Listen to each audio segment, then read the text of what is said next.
que ci liggéeyu maire ci texte yi dafa am obligation yóbbu les conseils municipaux en formation. Le maire qui aujourd'hui sur la question foncière nu ko neex lay doxalee lu ko neex lay def ça c'est une responsabilité directe du maire. Le protocole tout le monde le connaît même ñi nekk ci boutique yi xam nañu dégg nañu le mot protocole te confirme que amul benn réunion bu ñu mës a convoqué pour respecter étapes yooyu nga xam ne dañu war a wax sur des affaires foncières ou des délibérations. En tant que conseiller municipal xamuma fi lotissement bu valable compte tenu de ce que j'ai décrit ñoom leneen li ñu tuddee beneen lotissement bu valable am nañu description mais ci texte de façon normale respecter processus xamuma fi lotissement bu valable parce que mosuma ko fekkee et je suis un élu du peuple. Les élus de Bambilor aujourd'hui ils mettent leurs intérêts personnels au détriment de l'intérêt commun. Nit ñi di wax ba marché yi di wax ce qui se passe dans le foncier ce qui se passe dans le conseil municipal amul benn yoon bu ñu gis benn conseil bu génn amul benn yoon bu ñu gis maire tontu. Les journalistes sax ils te disent que bu ñu remonter information pour am quelques recollements wala des ripostes du maire c'est difficile. Mais un mandat qui ne répond pas, un mandat qui ne communique pas avec sa population naka démissionner parce que aujourd'hui c'est la gestion, c'est l'administration de proximité moom la ñu dénk bu fekkee tey nag ñun ci loolu dañ ko def privilège nekk ay conseillers promoteurs mais day am conflit d'intérêt. Si on est des conseillers promoteurs, si on est des maires promoteurs, si nous sommes des adjoints promoteurs, il y a problème day am conflit d'intérêt. te conflit d'intérêt fu mu am nag ak sa bopp la tudd. J'ai écrit un texte partagé sur Facebook mu indi polémique ñu bëri di ci wax. C'est le maire qui est venu à Gorom def aveu de taille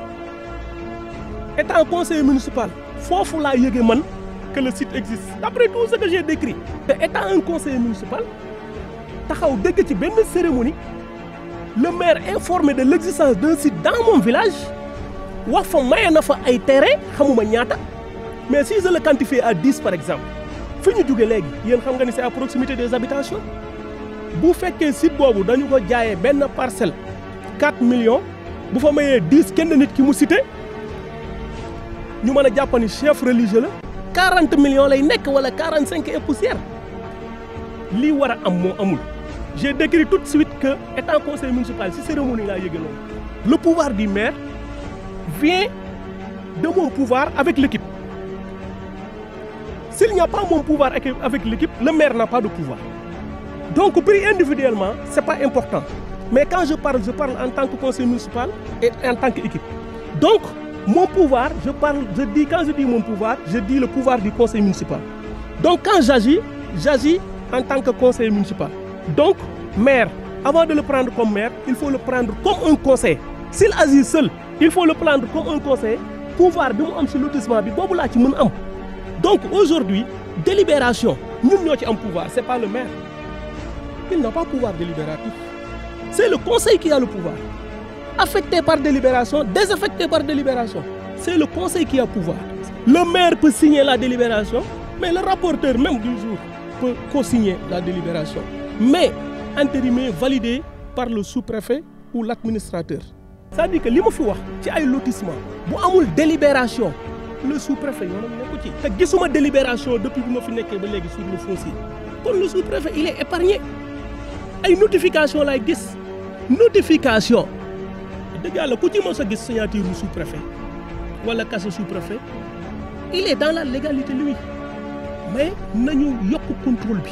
Mais la responsabilité de l'État est engagée aujourd'hui sur ce qui se passe. S'ils attendent, ba mu gën a graw ba l'irréparable arrive depuis que le PASTEF est arrivé au pouvoir, ñu ngi dugg ci 2 ans. Aujourd'hui, pourquoi ils n'agissent pas à Bambilor? C'est une grande question. On a entendu une fois le président, premier ministre Ousmane Sonko se prononcer sur la question de Bambilor. Mais moom tamit may nañ ko round d'observation. Bi mu ñëwee ba léegi, qu'est-ce qu'ils attendent? Bu fekkoon opportunisme la ma lekk ba géex. Et c'est à ce moment-là que je me suis déclaré en politique aux côtés de Macky Sall. Bi ñu fa jógee en 2014, après 2014, combien de responsables dans les villages ont quitté dem ci Ndiaye bi ñu demee lan la ñu defi il y a un adjoint au maire qui a quitté Macky Sall depuis jamono yooyu bi mu demee qu'est-ce qu'il est aujourd'hui dans cette commune vous le connaissez mais bu ma demoon damay nekk ci loolu mais du loolu moo ma yitteel moo tax ñii naan Ndiaye dina liggéey dina def d'ici le reste du mandat il travaille avec quoi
merci beaucoup chers internautes de la presse locale de Bambilor ñu leen nuyu di leen siyaar di leen jox seen wàccuwaay bu baax a baax donc ñëpp ñi nga xam ne ñu ngi bàyyi xel ci presse locale bi nga xam moo nekk commune Bambilor ñu ngi leen nuyu di leen siyaar di leen jox seen wàccuwaay bu baax a baax ñaanal ñi nga xam ñoo ne ci ay jafe-jafe yàlla na yàlla saafara seen jafe-jafe nuyu ñi nga xam te ne aussi ñoo ñuy bàyyi xel à travers presse locale bi ñu ngi leen nuyu di leen siyaar di leen jox seen wàccuwaay bu baax a baax waaye bàyyi xel tamit ñi nga xam te ne nii ñoo ne ci hôpital yi hôpitaux yi ak kër yi waaye bàyyi xel tamit ñi nga xam te ne nii ñoom la caa féete ginnaaw yàlla na sàmm yàlla sàmm leen aar leen donc tey ñu ngi ak Badou Diong responsable politique donc conseil municipal conseil nekk fii ci commune bu Bambilor ñu koy nuyu di ko siyaar di jox wàccuwaay bu baax a baax ñu war a am waxtaan bu yaatu nag ak moom ci li nga xam moo di texte bi nga xam te ne gis ngeen ko fan yi passé muy lëmbali moon internet bi ñu war ci waxtaan lu bëree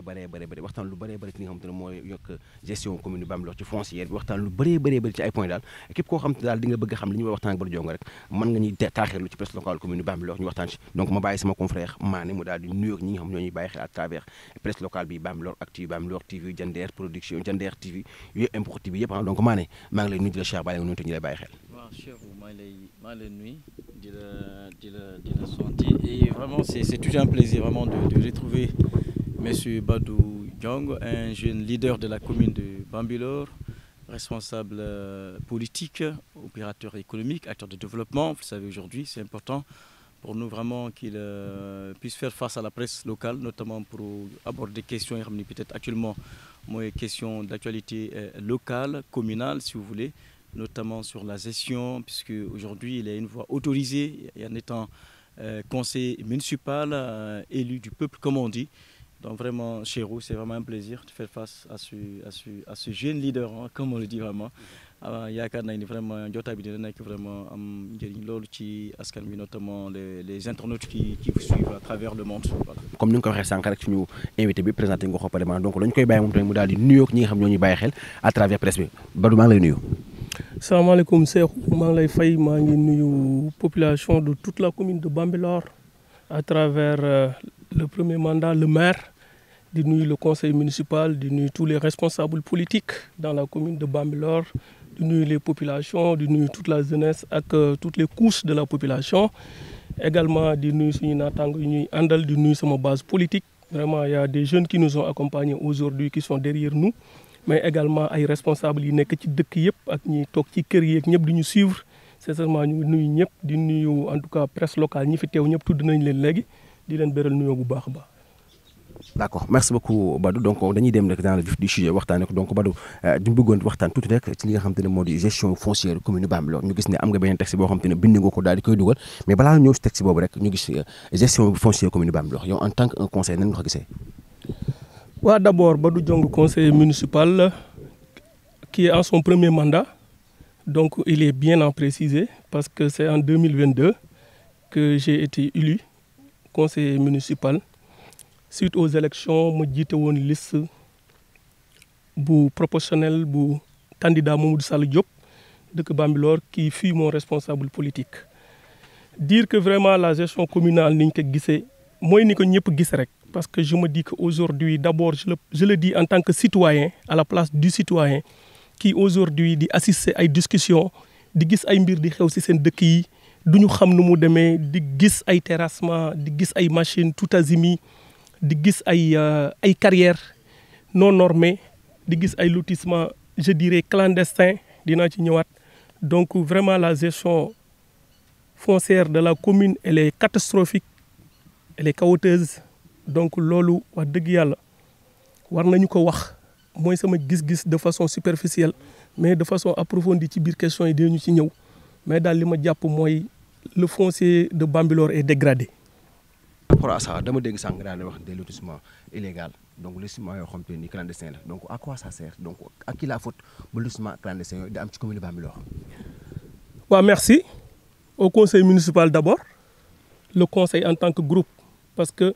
je pense que conseil municipal dafa am rôle de veille d'alerte dafa am rôle boo xamante ne c'est primordial mooy ils ont la charge de délibérer toute action de la commune de façon générale en ce qui concerne le foncier et d'autres actions même de construction certaines actions nécessitent une délibération yenn actes yi maire di poser te nga xam ne mu ngi bokk ci compétence su conseil municipal bi xam ko defuñu ko taxawuñ ci seen défaut la seen responsabilité la bu ñu ko xamul c'est la responsabilité du maire qui a le devoir d'amener ce conseil municipal en formation parce que je me dis que conseil municipal moom buy jot leader bu nekk mooy dugal ku ko neex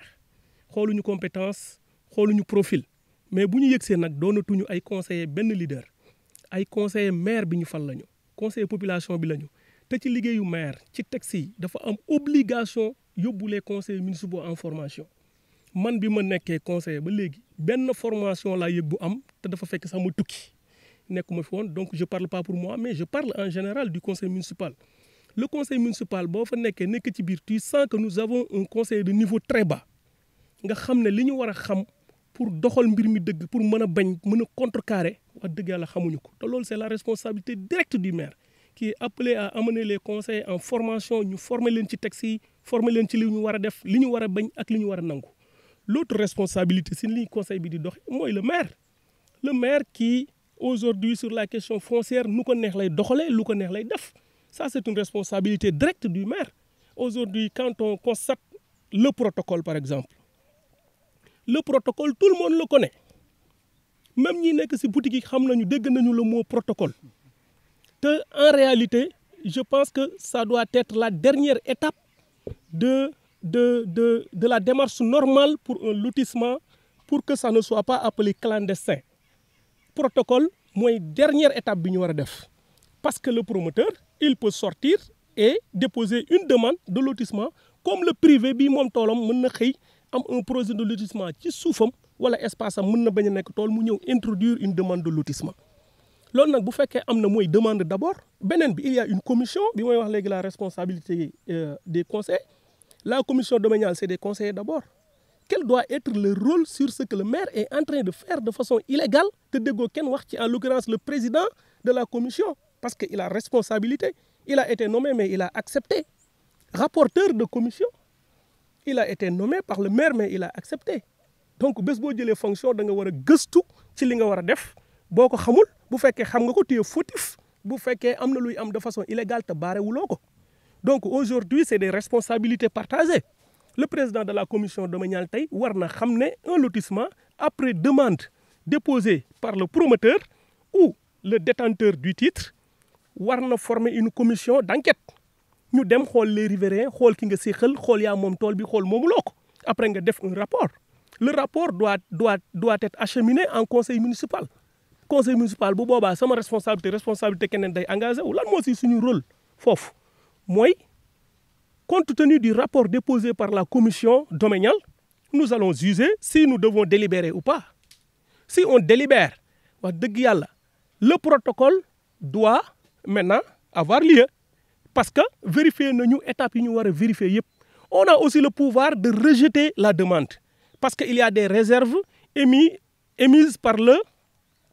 la commission domaniale bu boobaa ñun ci loolu la ñuy statuer ñu ne war nañu délibérer ou non ñu mën ni nag lii c'est légal parce que je me dis que mënoo xëy rek def protocole te say naataango say ñoñ ñuy conseillers municipaux xamuñu yëguñu tinuñu la commission n'est pas au courant les conseillers ne sont pas au courant un bon jour ñu gis ay bornes ay lotissements di jaillir n'importe où n'importe comment donc je peux dire légalement et valablement ici que loolu moo justifié ma wax ne ay lotissement clandestin rek moo fi nekk en tout cas depuis que je suis en mandat pourquoi parce que mosuma fekkee ñu respecter étapes yi ma wax comme mosuma fekkee fu ñu respecter étapes yi ma wax mosuma gis une convocation boo xamante ne bi ñu ma ko bindalee thématique bi wane na ni des étapes ont été respectées bu ñu war a dem sur une délibération qui doit aboutir vers un protocole même si je suis absent parce que yenn saa yi ma tukki du ma fi fekk réunion de conseil day am comme keneen ak keneen mais même si je suis absent je peux valablement dire ici et je confirme que amul benn réunion bu ñu mos a convoqué bu respecter étapes yooyu nga xam ne dañu war a wax sur des affaires foncières ou des délibérations donc Cheikhou da nga wax léegi ndax loolu dafa am ci commune Bambilor man commune Bambilor wax dëgg yàlla bi ma ñëwee nekk conseil ak léegi xamuma fi lotissement bu valable en tant que conseiller municipal xamuma fi lotissement bu valable compte tenu de ce que j'ai décrit ñoom leneen li ñu tuddee beneen lotissement bu valable am nañu description mais ci texte de façon normale respecter processus xamuma fi lotissement bu valable parce que mosuma ko fekke et je suis un élu du peuple et je suis dans l'obligation aussi de sortir et d'expliquer ce qui se passe dans le conseil municipal de Bambilor. C'est ma question justement. Badou Diong, conseiller municipal dans la commune de Bambilor. Bambilor donne commune Ramini. Mon année, c'est aujourd'hui la commune à litige foncier dans le département aujourd'hui. Le mal est profond. Quel est exactement le problème à votre avis? Très synthétisé. Bon, je viens de décrire cela. C'est le premier point du mal. Mais de façon approfondie, il faut dire que nous avons un conseiller municipal, en l'occurrence le maire qui dirige, il est d'abord un conseiller élu par le peuple en suffrage direct. Mais aujourd'hui, sama conception du problème, c'est que les élus de Bambilor aujourd'hui, ils mettent leurs intérêts personnels au détriment de l'intérêt commun. Ils ont renoncé à leur mission. Voilà,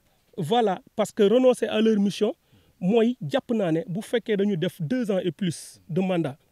nit ñi di wax ba Marseille di wax ce qui se passe dans le foncier, ce qui se passe dans le conseil municipal. Amul benn yoon bu ñu gis benn conseil bu génn, amul benn yoon bu ñu gis maire tontu. Les journalistes ça ils te disent que bu ñu remonter information pour am quelques recollements wala des ripostes du maire, c'est difficile. Mais un mandat qui ne répond pas, un mandat qui ne communique pas avec sa population n'a qu'à démissionner. Parce qu'aujourd'hui, c'est la gestion, c'est l'administration de proximité. Moom la ñu dénk bu fekkee tey nag ñun ci loolu dañ ko def privilège nekk ay conseillers promoteurs mais day am conflit d'intérêt. C'est le mal. Si on est des conseillers promoteurs, si on est des maires promoteurs, si nous sommes des adjoints promoteurs, il y a problème. Conflit d'intérêt. Day am conflit d'intérêt. Te conflit d'intérêt fu mu am nag àtte sa bopp la tudd. Dans le Bambilor, on veut faire du débat foncier une question taboue. loolu moo tax ma jël décision tey génn pour dire que le débat foncier ne doit pas être un tabou. Pourquoi le débat ne doit pas être un tabou? Parce que c'est une question essentielle, c'est une question primordiale, c'est pas des insultes, du xas nit, c'est pas heurter la crédibilité, c'est pas heurter la dignité de la personne. Moi, je parle gestion. Je ne parle pas maire en tant que Ndiagne Diop. Moi, je parle en tant que maire élu. C'est votre mission, c'est votre casquette. Voilà, je parle en tant que maire élu. Donc, li may wax ni moo tax que les gens prennent avec beaucoup de philosophie et de maturité les sorties désormais que nous allons faire. Et nous allons continuer à faire ces sorties parce que ça fait partie de notre mission de communiquer et de rendre compte. Cela fait partie de mon plan de compte rendu de ceux qui m'ont élu nekk ci beneen liste wala ñàkk fa nekk àndoon ak man wala ñàkkoon ànd ak man aujourd'hui seen ndaw la donc da ngeen di toog télé boo leen xamul lan mooy conseil municipal di gis ay député ñuy gàjjante ñuy def ay session nekk ci télé ñun c'est l'administration locale, nous sommes les députés du peuple. Aujourd'hui lépp loo xamante ni ça concerne les localités en termes de foncier, en termes de finances, en termes d'école, en termes de sport, en termes d'environnement, en termes de gestion des ressources naturelles, en termes de domaine pour dire les terres, en termes d'éducation nationale, en termes d'habitat et d'urbanisme, en termes d'habitat. Donc aujourd'hui, bu fekkee ñun loolu lépp dañu ko dénk ñu am privilège être parmi les 56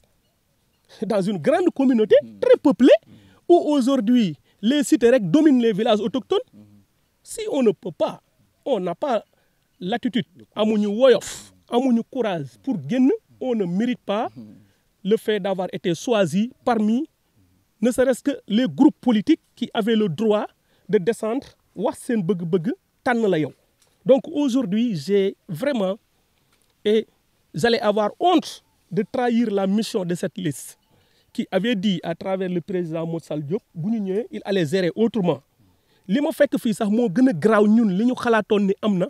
ba ñu taxawoon jaamaarloog Ndiagne Diop. Et je le dis depuis 2013, moi j'ai fait face à Ndiagne Diop avec un mouvement politique où j'étais, je peux dire que la deuxième personnalité pour avoir dirigé la liste professionnelle et étant deuxième lors des élections locales passées de 2022. Aujourd'hui ku mel noonu bu demee ci conseil municipal lan lañ ko sant liste bi mu àndaloon. On lui a dit que tu es le premier soldat sur lequel si on ne gagne pas les élections si moom la ñuy compter pour mu dem def suñu image. Tu es le premier soldat sur lequel bu fekkee am na lu ñu fa waroon défendre am lu ñu fa waroon a bañ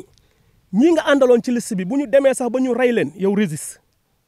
donc tu n'as pas droit à l'erreur opportunité yóbbu la fa intérêt yóbbu la fa tiens bon loolu nag que ce soit avec le président Macky Sall ou pas c'est un engagement et je suis sous mandat de cette liste je suis sous mandat de militants qui ont dit que ils m'ont fait confiance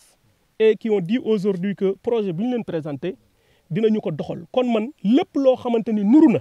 ak li ñu doon défendre dama ci ànd ci conseil municipal bi lépp loo xam ne c'est à contre-pied je n'hésite pas à dire non et mon non est toujours argumenté. D'accord. Par rapport à ça li nga fi wax sànq am na solo donc quel doit être votre rôle en tant que conseiller ci li nga wax sànq ne am na ay terrassement yoo xam te ne illégal ay lotissement clandestin donc yéen en tant que des conseillers lan mooy nekk seen pouvoir ak lan moo nekk seen rôle ci loolu. suñu rôle mooy li ma def léegi dañu dem ci benn site léegi ñu xool ko site bi ñu demoon léegi xool ko demuñu fa rek pour doxantu j'ai écrit un texte partagé sur Facebook mu indi polémique ñu bëri di ci wax. kon site boobu moo waral texte bi. waaw site boobu moo waral texte bi parce que nit looy wax da nga ciy teg baaraam et puis c'est le maire qui est venu à Gorom def aveu de taille étant conseiller municipal foofu laa yëgee man que le site existe d'après tout ce que j'ai décrit les choses comment elles se passent parce que étant un conseiller municipal taxaw dégg ci benn cérémonie le maire informé de l'existence d'un site dans mon village wax fa maye na fa ay terrain xamuma ñaata mais si je le quantifie à 10 par exemple fi ñu jóge léegi yéen xam nga ni c'est à proximité des habitations bu fekkee site boobu dañu ko jaayee benn parcelle 4 millions bu fa mayee 10 kenn nit ki mu cité ñu mën a jàpp ni chef religieux la 40 millions lay nekk wala 45 et poussière au moment où les gens ont des problèmes dans ce village financier suñu équipe fu ne la ñuy tourner di ket xaalis le marché de Gorom allez voir modestement parlant man maa ko réparer et puis dans le budget on a combien de fois voté un montant pour la réparation la réfection du marché de Gorom 1 de Gorom 2 et j'ai pas vu jusqu'à ce que ardoise yi daanu jusqu'à plus de 2 années kenn waxu ci mairie di tooy Assane Samba mu ngi sama gannaaw c'est un soudeur et je rappelle que ñoom ñi nekk fii ku nekk dafa am métier on l'a saisi sur la base de nos actions politiques ma jéem a manti financé mu indi xam-xamam ak dooleem ak ay apprentim dem réparer ko donc valablement je peux dire que ñun kon soxla nañ terrain yooyu le mur de l'école de Gorom bi mu daanoo kuy romb tali bi da nga koy gis je suis sorti un bon jour ak ñoom ñii ñëpp ñu dajale suñuy juróom ak suñu ñaari dërëm suñu mouvement politique ñu dem defar mur bi tant d'autres choses le poste de santé de Gorom nous venons d'inaugurer c'est lui-même qui est venu inaugurer la salle d'observation de Gorom jamono boo xamante ne jamono sibiru la je sais que l'équipe de santé boo fa demee dañ la naan salle bi de bu amul woon ren ak xale yi ni ñu feebaree bu ñu jógee Gambu ak situation bi Gorom si biti la ñuy hospitaliser une salle équipée en lit climatisée avec toilette et c'est un projet c'est pas une salle seulement am na salle d'observation am na bureau am na yeneen salle am na bureau ICP donc loolu la bu fekkee am na valablement li may décrire dëkk boobu wax dëgg yàlla soxla woon na ay terrain même bu dul dañ ko jox jeunesse bi buñ ko dee wecceku ñu am fu ñu ko def parce que le projet n'est pas fini la mosquée de Gorom est là en travaux xamuma day lu fa maire def entretien lieu de culte dañu koy voter ay 20 millions mooy nekk ci budget bi entretien lieu de culte man gàtt voté naa ñaari budget yoo xamante ni minimum entretien lieu de culte 15 millions la kan moo fi xam benn jumaa ci dëkkam bu ñu ñëw di ko entretien la mairie de Bambilor entretien lieu de culte c'est-à-dire que li may wax nii mooy ñun li ñu tëju ci salle yi di ko def au nom de la population te kenn du leen ci rendre compte. man dama bëggoon ñu taxaw tuuti ci site boobu nga xam te ni moo waral texte bi nga xam moom nga def donc ci site boobu nga xam moo am donc lan moo la ci déranger li mu jël ay terrain may ko benn nit benn kilifa diine wala boog ni mu terrassement moo illégal wala lan moo la déranger site boobu. li ma ci déranger d'abord avant li ma ci déranger li war a am moo amul j'ai décrit tout de suite que étant conseiller municipal ci cérémonie laa yëge loolu d'après li ma wax lépp ci début émission bi ci site ni mu war a demee man bu fekkee man mi ngeen yónni foofu laa yëge ak keneen mais yéen nag kon ça décrit l'illégalité du fonctionnement surtout de la gestion foncière de la commune de Bambilor. loolu du man rek la war a déranger mais ça doit déranger tout le monde. Le maire qu'il est, beneen bi autorité, est-ce qu'il a justement l'obligation forcément de vous informer pour que vous beneen bi avant ça maa ne beneen bi ma déranger mooy évidemment comment tu peux prendre un lot de terrain li fa des du benn même si c'est 3 même si c'est 4 c'est 12 millions mais si c'est une dizaine nga may ko kenn nit ki soxaluma na dëkk sax gorom mais kenn nit où sont les autres et le mieux à préciser c'est que lii tax site boobu soxal ma c'est pratiquement le plus petit lotissement à Gorom. Où sont les grands lotissements? C'est pratiquement le dernier bu dul benn bu am fii bu ñu wane démb rek boo xam ne gars yi bale nañ ko ba pare war ko samp ci biir carrière yi fii mais lotissement yi fi am yëpp depuis qu'on est conseiller bien avant qu'on ne soit conseiller délégation spéciale 2012 à partir de première élection bu maire 2014 2022 bi ñu duggee ñëw ci conseil bi mais ça c'est des hectares et des hectares de terre yooyu gëmuma ni li ma fi fekk am na lu ko gën lu doon xew kon gestion bi fi jaar yëpp dara baaxu ci mais loolu ñun dañu war a nekk ay conseils municipaux di wax ne diw sama ndijaay la diw sama papa la wala rakam sama xarit la ñun ñu tàllaloon loxo war a gérer les biens publics après ñu def ko un sujet tabou mais on le dit dans le respect mais on le dit dans la responsabilité c'est pas une question d'audace c'est une question de devoir de rendre compte donc site bi seexu wax dëgg yàlla waa population Gorom la gën a écœuré que man et les débats vont jaillir te da nga ma laaj lan moo si lu ma metti mais lan moo si suñu droit le droit le plus absolu que j'ai aujourd'hui c'est d'aller avec l'équipe buddi borne yi et on est parti là-bas on l'a pas fait nous voulons donner le bon exemple. Am nga pouvoir boobu yow. J'ai le pouvoir d'enlever les bornes parce que da ngeen ñu fal moi je parle pas si sama bànneex maire lan moo ko may pouvoir bu lotissement amee yéen ngeen dégg ne yebal na fa équipe ñu buddi borne yi parce que il estime que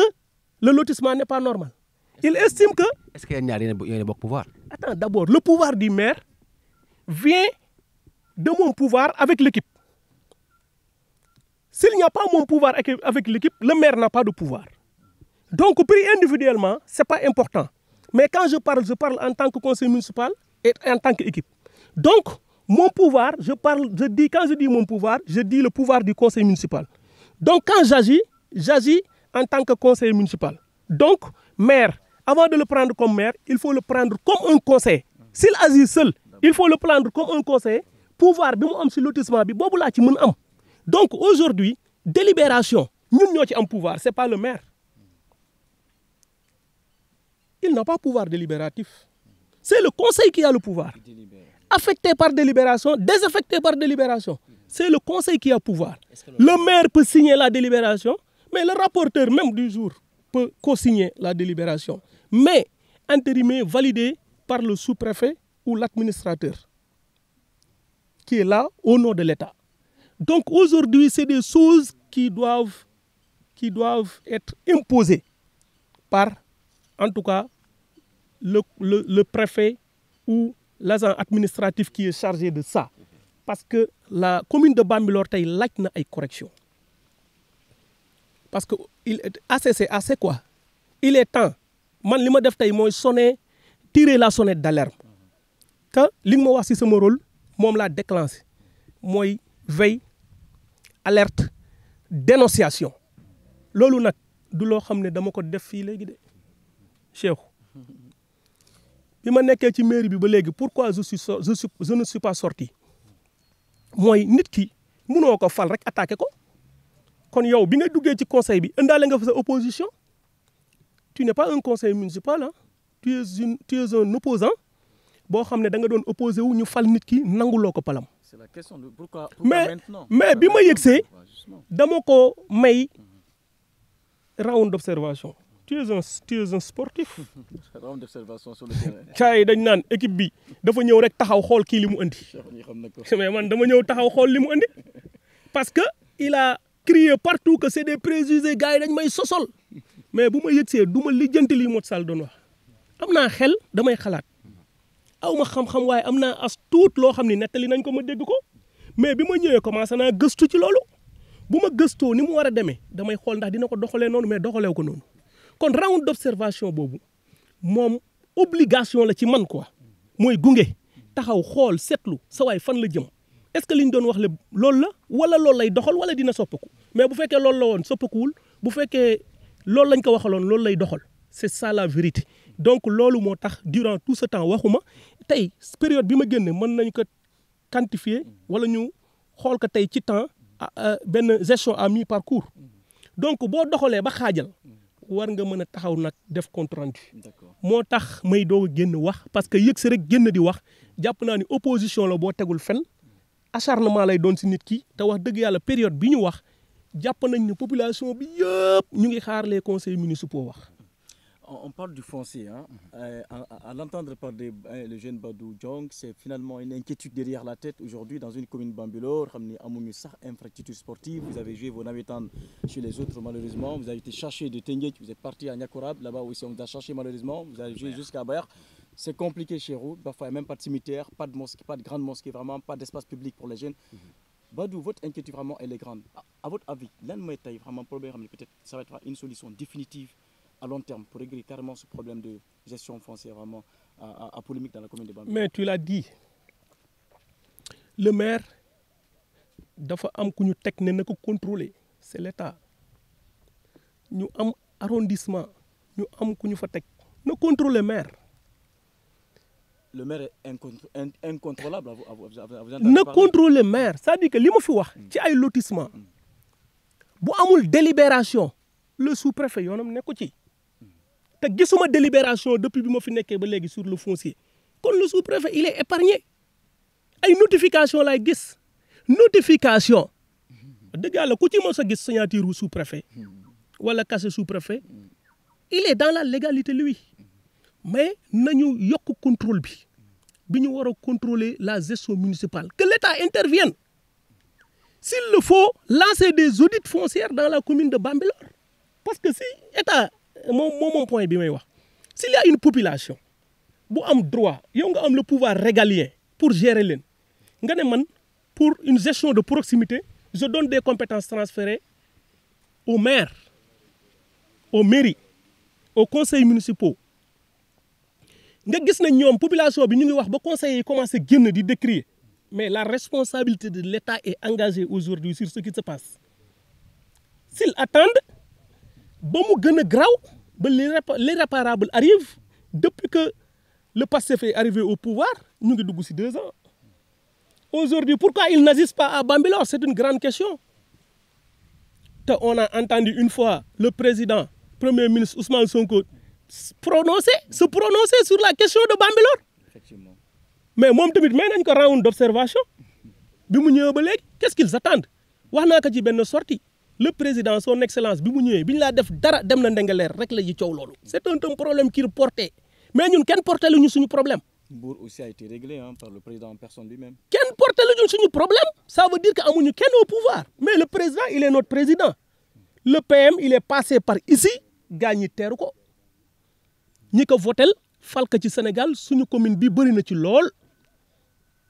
kenn mun ci génn seen part ñu nekk ay jàmbaar lool kon bu ñu amee ay jooy di ko jooytu fone ba toog ak sax ay député yoo xamante ni prononcé wu nañ ci loolu toog ak ay personnalité ku nekk di dugg fu nekk pour Bambilor mais spécifiquement le foncier si l'État n'agit pas c'est la responsabilité centrale donc aujourd'hui tu as parlé de terrain de foot je l'ai dit à Rufisque une fois bu ñu ma parrainé woon benn match daaw mais loolu daaw tane woon na mais defoon nañu alerte yi mais ren c'est catastrophique aujourd'hui tey fi ñu toog si ce n'est pas mercredi mooy délai pour nawetaan yi jeex Gorom 2 mu ngi war a dem nawetaan en tout cas les finales des différentes zones si suñu localité kañ lañ koy jouer gis nañu si match national bi gaa ñi di ñaan dinañ prolonger et si l'État ne prolonge pas donc loolu lépp dafa am loo xamante ni problème mu calendrier problème mu programmation moo koy indi et si on avait un stade heure bii day fekk ñu fàtte li ñuy wax naa que le président de zone bi nawetaan commencé le président de zone il tapait de toutes les portes pour wut ay ndimbal pour defar stade pour defar terrain bu Bambilor ça c'est contradictoire il y a dans le budget une ligne qui est votée pour l'aménagement de le stade. Mais bu ma gisee le président de zone di tourner chez des responsables politiques di wut ay xaalis di ket bu fekkee sax du terrain football bi aménagement stade la ñu programmé woon parce que déggoon ngeen fi stade Bambilor ñu ne aménagement bi ñun ñoo ko yor aménagement bi y compris le mur mu am fu mu waroon a amee gars yi sax annoncé woon mbët yéen dégg ngeen ko lan mooy aboutissement bi kan moo am information bi est-ce que les acteurs du sport ont la réponse de stade boobu fan la tabbi est-ce que tabbiwul géej en tout cas man j'ai une réponse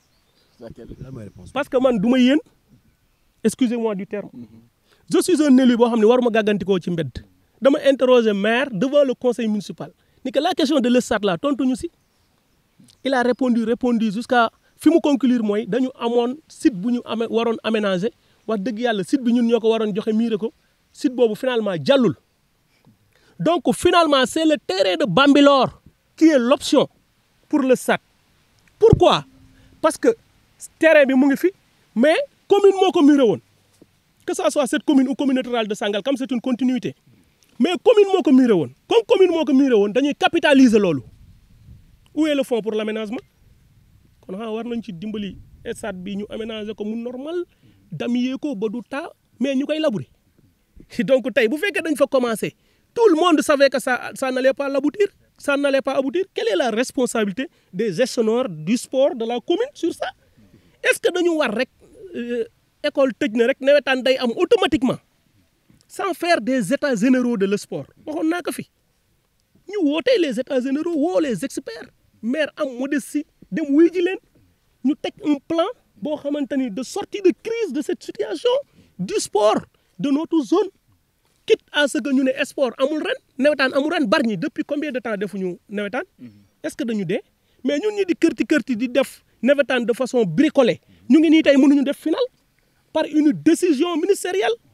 arrêtée donc aujourd'hui je pense que les solutions doivent être ça beneen bi mooy les solutions sur les lotissements mooy toute la jeunesse de tous les villages doivent se lever toute la jeunesse doit se lever les jeunes doivent se lever et barrer la route je dirais pas au maire et à tout acteur qui est dans ce gabegie foncière. En faisant quoi exactement? Mais en interdisant et en imposant des documents clairs avant d'accepter les lotissements dans nos villages. Parce qu'on ne peut pas continuer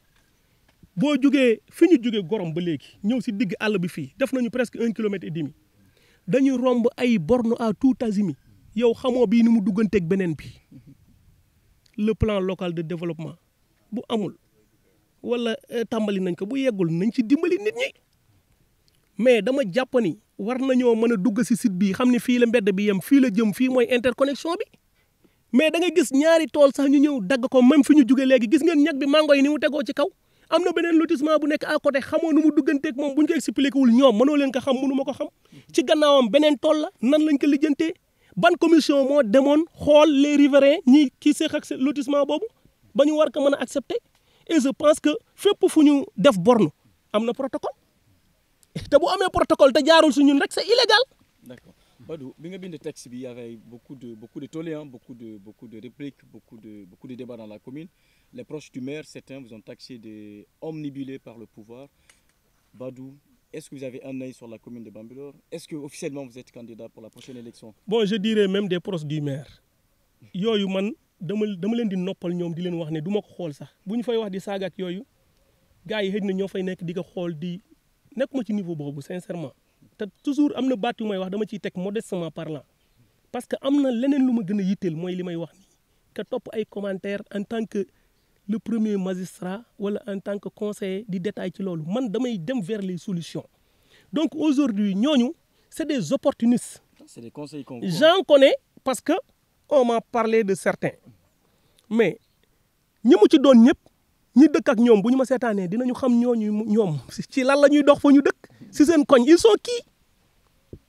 C'est là ils sont connus. S'il y a des conseillers qui le disent, des conseillers promoteurs, je ne vais pas répondre à ces conseils. Des conseillers qui répondent que nous avons ci parcelles. C'est pas au maire, nous avons ci. Pas au maire, ou pas au mairie? Pas au maire ou pas au mairie? Nous, bu fekkee dañu ñëw pour tontu mais c'est des répondeurs automatiques et qui sont dans l'obligation. Ils sont dans l'obligation, sinon du ñu am mburoog ton. C'est ça la vérité. Kon du ñu am mburoog ton. Donc aujourd'hui, il faut savoir que ñooñu c'est des opportunistes. Il y a d'autres yoo xam ne ñu ngi may raconter ne ñu ngi fay wax mooy ñoo xamante ne ils étaient avec moi c'est Modou Sall ay boy yoo xam ne tey allez visionner leur sortie yoo xam ne moom la ñu doon wax maire di ko yàq lu mel ni xeme donc nit moo bon démb moo baax tey nit ki ko def bu ñëwee di ma jéem a bonal wala di ma taxal di ma traiter d'opportuniste te ma xamante ak ñoom ñu nekkoon ci place la ñu doon xeex ma gis ni dafa gën a bon ñu dem su loolo di ci laal te ba ñu demee demuñu seexluwuñu dara mais dañu dem laal bu ñu demoon yëguma lu ñu laal mais dama yëg ñoom ñëpp lu ñu laal booy boo si gis muy ci litige boo xamante ni bu ko njeñ fajul suba mu dugg kon ñooñu sincèrement parler waruñu sax tardel suñu émission opportunisme bi nag c'est pas de l'opportunisme c'est de l'ambition. Moi j'ai été avec Modou presque plus de 10 ans avoisinant une quinzaine d'années ma nekk ak Modou Sall yàlla dogal ñu dem ñaari élection amul quand on a parlé avec la base politique certains ont cru ceci d'autres ont cru cela mais ñi gëm suñ candidature conseil ñu ko ànd seeg ñun gannaaw après discussion avec le leader on s'est séparé et j'ai déclaré ma candidature ça c'est le rythme normal des choses pour une personne ambitieuse un jeune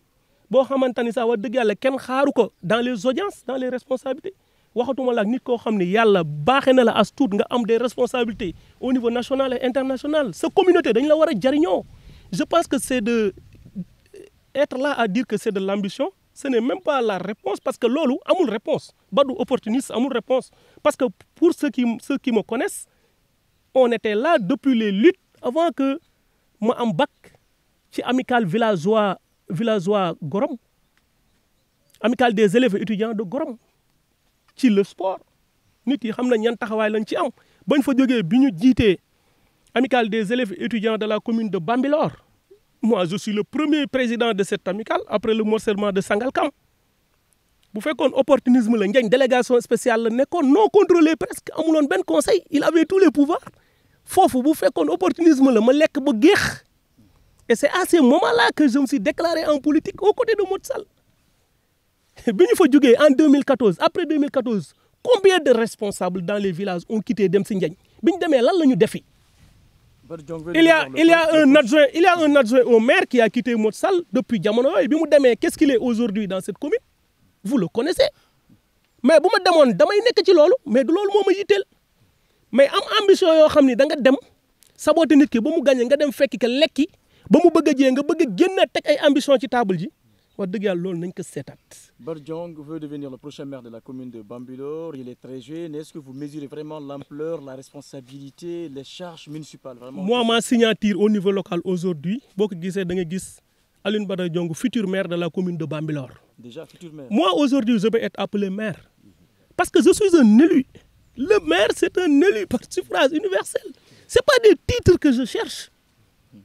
À tout moment je peux être le maire de Bambilor. Si le maire avait été destitué par exemple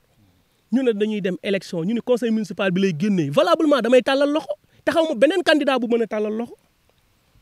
Aujourd'hui le maire pouvait me confier des pouvoirs du maire. Quand on te confie des pouvoirs du maire, tu es maire. C'est clair. Même si tu n'es pas adjoint par élection. Ouais, c'est clair. On peut te confier des pouvoirs et des signatures et quand tu agis, tu es maire. Donc c'est des questions yoo xamante ni c'est pas des positionnements yu ma intéressé mais dama xam ne dans les étapes de ma vie yi ma dépassé jàpp naa ni taxawaay bi ma waroon taxaw naa ko yii nekk sama kanam jàpp naa ni ak ñi ko gëm ak jéem a indi suñu expertise si localité bi participer si en tout cas la bonne gestion de la collectivité fi ma toll ci doxalin ci politique après 10 ans et plus xeex ba doon conseil municipal jiite liste proportionnelle li ma gëm mooy nit yu bëri di ko xaar atteindre naa limite bi bu fekkee dama nar a nekk ci ay liste di topp ci loolu amul leneen looy nekk lu dul maire et quand les gens te disent partout que tu as le potentiel essaye tu dois essayer avec les gens pour sauver donc li ci am mooy la responsabilité n'est rien d'autre que ce que je suis en train de dire on n'est pas au moment d'élection ou de campagne électorale aujourd'hui mënoon nañ def interview boo xam ne damay wax bëgg naa doon maire lii laa bëgg di def ay interview politique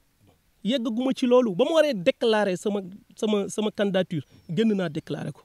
mais aujourd'hui dafa am mbubu bu ma sol boo xam ne obligation laa am de rendre compte beneen bi peut-être laajoo leen ko mais maa ngi ko doon wax si pourquoi le lotissement là waa Gorom yi war ci taxaw mais le terrain de football de Gorom un problème très sérieux mais j'annonce ici que ñii di tabax foofu autour du terrain ils ont des délibérations mais na gars yi dem gëstu ji fu délibération yi jógee suñu population jeunesse bi ñi jënd foofu celui qui prétend être le propriétaire ay jaxasoo yu bëri am na suñu biir mais s'il y a une délibération rek délibération boobu nag amewul ci sama mandat c'est en 2013 avant élection locale délibération yooyu nag bu existé na gars yi dem gëstu ji te li ma jàpp mooy bu délibération amee signé et contresigné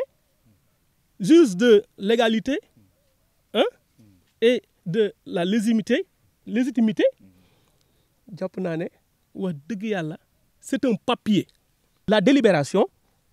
elle est appelée autrement acte administratif c'est une notification administrative la délibération. Maintenant je termine par la notification c'est pas un bon papier. C'est pas un beau papier parce que signé simplement par le maire amul commission bu ko xool amul conseil municipal bu ko gis amul jaarul conseil ñu jox la ko téye ko rek ëllëg nga xam ne sa tur mu ngi ci parcelle bi waaye kayitu suukar la parce que kayitu suukar sax defoon na suukar waaye notification moom deful dara. d'accord donc Mané waaw donc man fi ma bëggoon ñëwee rek mooy que ni wax na ko sànq pourquoi mu xaar moment bi doog a génnee kàddoom di wax donc man son question boobu la woon mais wax nañu ne da ko doon may benn renvoi d'observation pour mën a xam li ñuy doon wax ak li muy fekk ndax am na donc loolu moo tax xëy na mu toog ba heure bi génnewee ñaari question la am donc damay dégg des fois ñuy wax paaru maire wala paaru mairie ci li nga xam te moom moo di kii nga mooy lotissement yi am paaru maire la ñuy wax wala paaru mairie. dafa am baat bu may wax perception illégale d'intérêt je suppose que site bi ma demoon am na lu ñu mën a tuddee perception illégale d'intérêt perception illégale d'intérêt mooy bu fekkee da nga nekk maire wala nga nekk conseiller municipal nga jottee wala nga yortee wala ñu jox la nga jël en tant que conseiller municipal wala nga waroon a joxe en tant que conseiller municipal joxe woo benn intérêt boo xam ne dafa am rapport ak gestion contrôle administration wala vente ci mission bi ñu la jox en tant que maire yi nga nekk maire wala nga nekk conseiller municipal loolu xam nga nu mu tudd perception illégale d'intérêt et c'est un délit au-delà des notifications et tout c'est un délit mais bu fekkee je suppose que perception illégale d'intérêt am na foofu parce que kii fa ni may naa maire la d'abord tool bi toolu jàmbur la toolu keneen la nga ne may naa fa en tant que maire mu nekk un lotissement je suppose que perception illégale d'intérêt am na foofu parce que da nga jot téye yemoo ci téye maye si li nga xam ne dañ la ko dénk nga war ko doxal nga am si pouvoir de contrôle pouvoir de gestion pouvoir de vente wala autre mën nañu génn sax pouvoir de vente parce que mën nañoo génn ni maire du jaay waaye daal jàpp naa ni perception illégale d'intérêt am na foofu kon je termine par dire ci question bi nga wax moom au-delà de maire mais s'il y a des adjoints au maire wala des conseillers municipaux yoo xam ne dañuy def lotissement te bu fay ordre de recette jotee ñu bëgg a rey seen bopp ñooñu dañu def perception illégale d'intérêt parce que dañu la ne nga jotee wala nga yor war a dem joxe ji woo te site yëpp terrain yëpp question de budget bu lépp tegu woon ci yoon ñëpp fay ordre de recette jàpp naa ne commune Bambilor 3 milliards la ñu jëm de mais budget bu ren bi ak budget bu 2023 moo ëpp bu 2024 budget bu 2024 moo ëpp budget bu 2025 de façon descendante c'est très inquiétant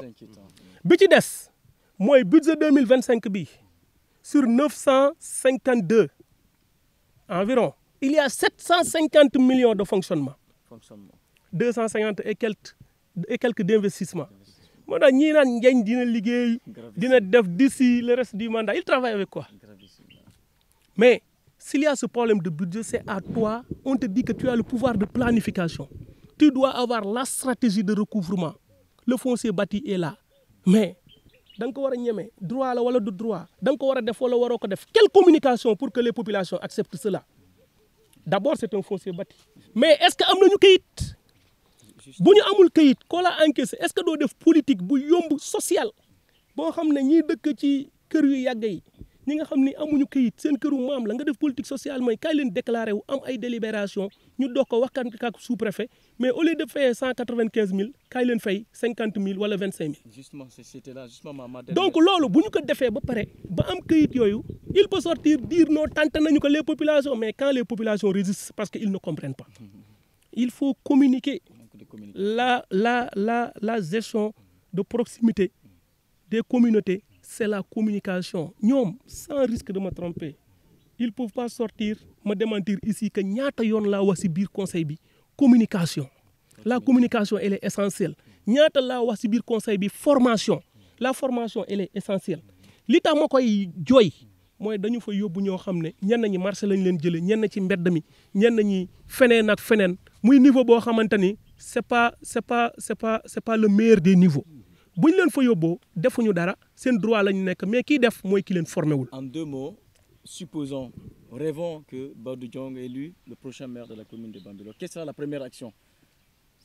Bonne bannière, peut-être, ou bien sous quel mouvement vous allez peut-être accéder à cette... Mais Inch'Allah, ça c'est la dernière chose et c'est la première chose qui est réglée au Sénégal. Combien de mouvements, combien de leaders la fois passée ont déclaré à presque 3 mois ou 6 mois des élections sans parti politique. Ils n'ont même pas eu un mouvement formel et ils sont allés en élection. Il y a 300 et quelques partis dans ce pays. Il y a même des chefs de parti qui vont te chercher pour que tu portes leur récépissé. Ça, ce n'est pas ce qui nous empêche de dormir. Nous sommes aujourd'hui sur l'essentiel. Aujourd'hui, c'est que le champ brûle, la maison brûle. Avant que dëkk bi di tàkk wax dëgg yaay ñi ñu dénkoon ni leen garder leen kër gi daw leen woote wallu parce que kër gaa ngi tàkk gaa ñaa ngi toog si biir te bu naree taal réew mi dëgg yàlla man damay woote wallu te wallu bi mooy li ma leen di wax bind naa ko si texte bi le conseil municipal ne fera pas l'affaire parce que li ma fi wax lépp ku ko dégg jàpp ni conseil municipal bi dina def affaire te leneen lu garaaw loo leen ma laajul ma terminer ko le conseil municipal a pris beaucoup de ses pouvoirs jox ko maire ñàkk xam sous proposition du maire aujourd'hui le conseil municipal a dit au maire tu peux signer des baux sans ñu xam sans ñu gis sans ñu lijjanti te bu demee ba conseil municipal wax ko loolu rek valider ko ci délibération rek dugg na ci pouvoir am kon bu fekkee def na fa délit conseil municipal yow ànd nga ci conseil def yooyu ànd nga ci yow waaye Seexu dimbali ma te laaj ma loolu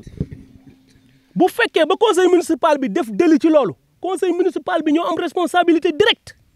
parce que dañu am rôle de veille ak le pouvoir délibératif boo jëlee sa pouvoir délibératif jox ko mu mën a tëju néegam dem këram def moom defatul yaa def gannaaw bu la ko laajee sax bañal beneen bi mooy sur les conventions mooy am na ku ñëw def convention ak mairie ne joxe naa xaalis ñu war a discuter fan lañ koy orienter je donne l'exemple du foyer de Gorom 2 40 millions de convention depuis 2023 mairie def ci 5 millions muy 45 c'est pas pour une construction c'est pour une réfection mais loolu li ma expliqué mooy maire mën na ci def lu ko neex te doo ko contrôler sa yoon du ci nekk te il sera dans la légalité parce que seen conseil municipal ñoo ko jox pouvoir bi par vote délibératif te ci vote boobu dama fa xeex ba tëdd ci ñag bi li tax may wax maa ngi xeex ci biir conseil bi am na ay témoins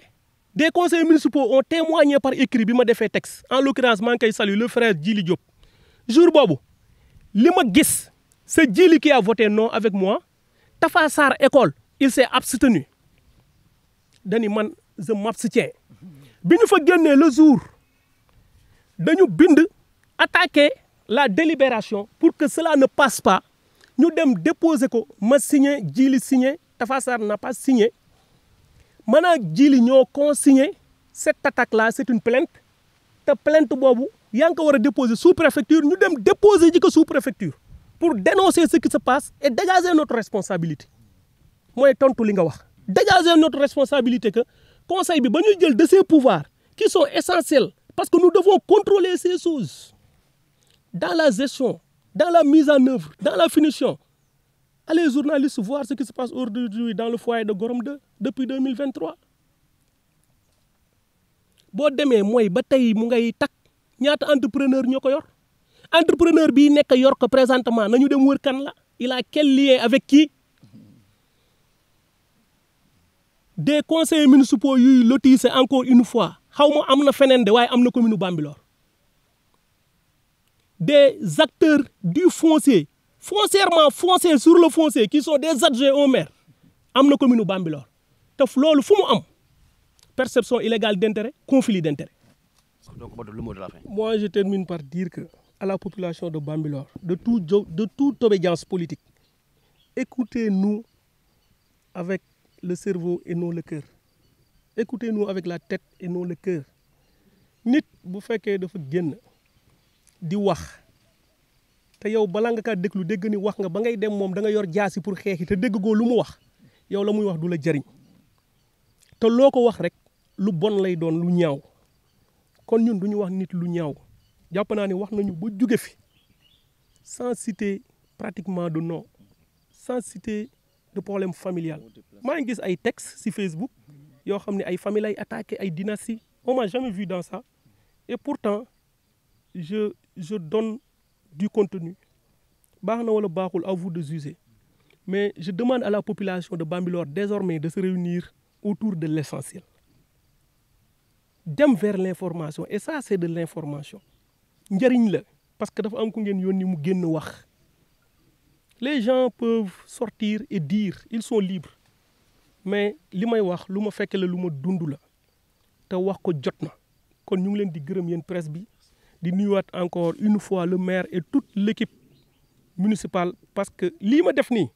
loolu la ñu tuddee conseiller municipal mooy conseiller le maire en interne déggul nga génn conseiller que ci biti donc de façon légale je suis toujours dans le rôle de conseiller je le conseille lii ma wax nii maire jël ko comme conseil et non un combat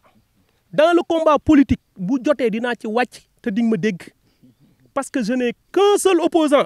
dans cette commune c'est le maire parce que c'est lui qui a la chaise obnubilé wu ma mais je suis ambitieux merci